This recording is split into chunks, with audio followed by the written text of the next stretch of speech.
Initially, little is understood about the mysterious object astronomers named Rama. It is massive, with a weight exceeding 10 trillion tons, and moves through the solar system with an astonishing speed. But when a space probe reveals the impossible, that Rama is not a natural object but an enormous alien spacecraft. Excitement and fear grip scientists, explorers alike. It was at this point that the computer started flashing their, "Hi there, we have something interesting" sign, and for the first time, 31/439 came to the attention of human beings. There was a brief flurry of excitement at Space Guard headquarters, and the interstellar vagabond was quickly dignified by a name instead of a mere number. Long ago, the astronomers had exhausted Greek and Roman mythology. Now, they were working through the Hindu pantheon. And so, 31/439 was christened Rama. Humanity stands on the brink of its first encounter with an extraterrestrial intelligence, sparking both soaring hopes and deep apprehensions. No one knows who the Ramas are and what their purpose in coming is, but the long-anticipated rendezvous lies just beyond the door of the Rama's airlock. Rendezvous with Rama by Arthur C. Clarke was written in 1973 and has been republished many times. There is even talk in 2024 of it being either converted into a movie or a miniseries. The first book in the trilogy has received many awards, such as the Nebula Award for Best Novel in 1973, Hugo Award for Best Novel in 1974, and the Jupiter Award for Best Novel in 1974, just to name a few.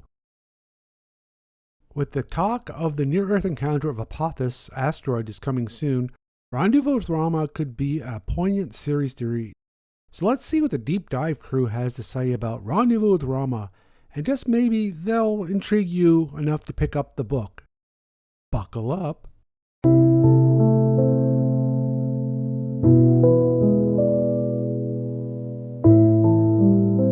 Ready to explore some alien encounters?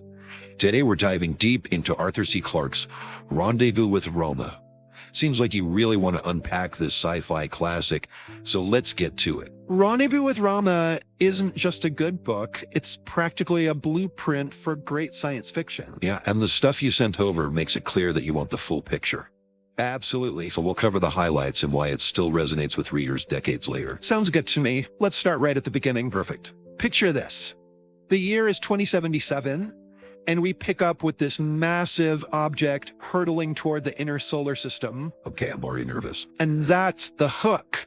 Clarke doesn't throw aliens at you right away. Right. He builds up the suspense, playing on that very real fear of asteroids, which, still relevant today. It really grounds you in the reality of that threat, and then he throws you a curveball. This object isn't just some rock, it's Rama, this gigantic, perfectly cylindrical spaceship. Whoa.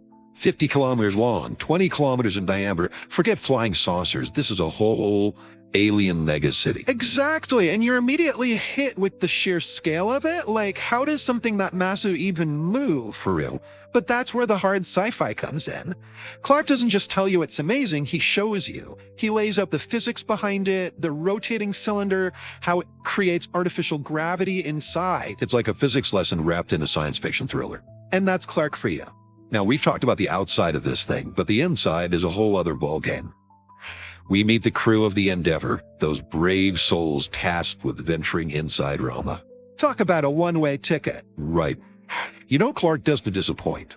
The way he describes their descent into Rama, the eerie silence, that feeling of utter vastness when they find the cylindrical sea, it's like you're right there with them. Oh, absolutely. That cylindrical sea scene is unforgettable. A giant mirror stretching into the distance, reflecting those artificial lights. So beautiful, yet so unsettling.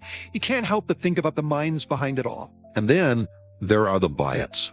And these aren't your friendly neighborhood robots. So not even close. These are bioengineered beings designed for specific tasks.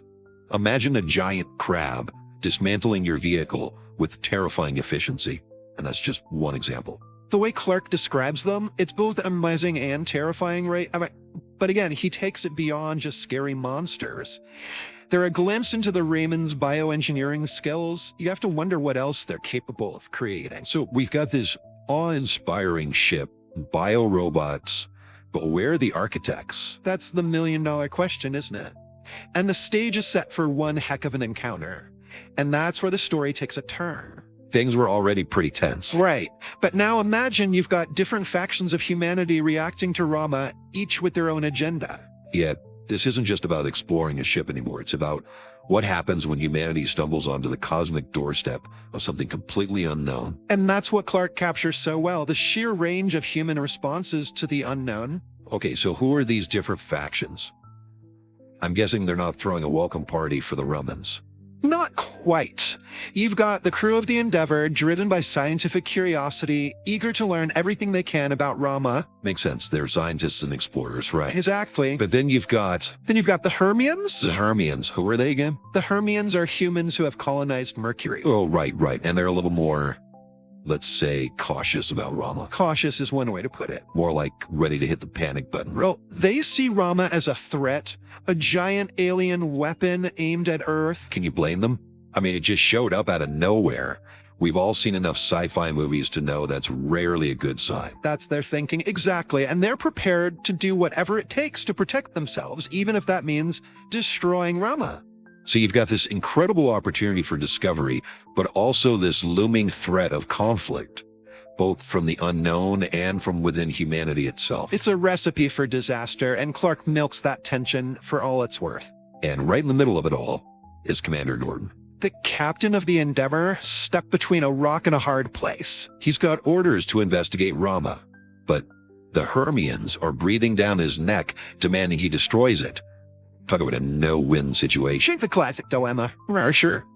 Obey orders and potentially destroy something incredible, or disobey and risk, well, everything. What does Norton do? Well, I don't want to spoil it for our listener. Oh, right, of course, but you've got to read it to see what happens. Clarke really keeps you on the edge of your seat. But Rendezvous with Rama isn't just about the suspense. Not at all. It's a landmark in science fiction. Clarke wasn't just throwing around cool ideas. He was meticulous about the science. Absolutely. That's what makes it hard science fiction. Like, he even considered the biological challenges of creating those bites, the energy sources, the materials. It's all there, and that's what makes this book so believable, so immersive. Exactly. You're not just reading about an alien spaceship. You're practically living it. And that's the mark of a true visionary. But for all its brilliance, there's one mystery Clarke leaves unanswered.